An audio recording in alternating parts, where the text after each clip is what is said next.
केंद्रीय बजट को लेकर संसदीय कार्य मंत्री किरण रिजिजू ने यह कहा है कि पीएम मोदी अपने नेतृत्व में ऐतिहासिक तीसरे कार्यकाल का पहला बजट पेश होने के बाद खुद देश ये देखना चाहता है कि बजट पर चर्चा हो। अच्छे और सार्थक तरीके से अपनी बातों को विपक्ष रख सकता है। बजट सत्र के दौरान जिस तरह से कुछ दलों के नेताओं ने टिप्पणियां की हैं और जिस तरह से उन्होंने भाषण भी दिया है, उन्होंने कहा कि मैं यही कहना चाहूँगा कि बजट सत्र की गरिमा को गिराकर सदन का अपमान विपक्ष ने किया है।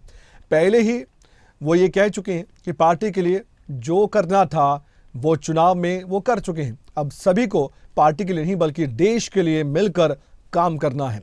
कल विपक्ष के लोगों ने खूब प्रोटेस्ट किया बजट पर, लेकिन कुछ नहीं कहा, सिर्फ राजनीति की है। उन्होंने देश के जनादेश का अपमान किया है और विपक्ष के लोगों ने प्रधानमंत्री को गाली तक दी है।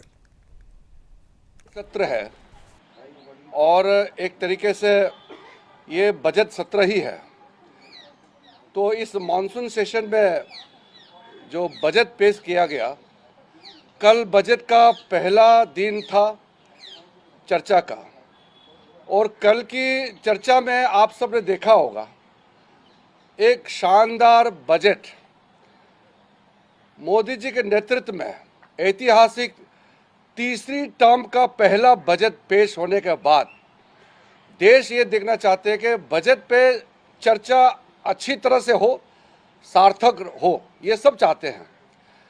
कल ऑपोजिशन पार्टी के कुछ मेंबर, खास करके कुछ दल के नेताओं ने जिस तरीके से बजट के समय में टिप्पणी की और जैसे भाषण दिया, मैं उसको सबसे पहले तो खंडन करना चाहता हूं कि बजट सेशन का गरिमा को नीचे गिरा करके इन्होंने सदन का अपमान भी किया है। प्रधानमंत्री जी ने पहले ही कह दिया कि दल के लिए जो कुछ करना था चुनाव में किया है, अब देश के लिए सबको मिलकर काम करना है।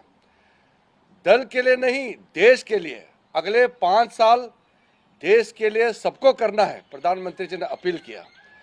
कल विपक्ष के लोग ने बजट के बारे में कुछ नहीं कहा, सिर्फ राजनीति की है। 2 चीजें विपक्ष के लोगों ने किया है कल। पहला तो देश का जनादेश, जनता का जनादेश को अपमान किया है और प्रधानमंत्री जी को गाली देने का काम विपक्ष के लोगों ने किया।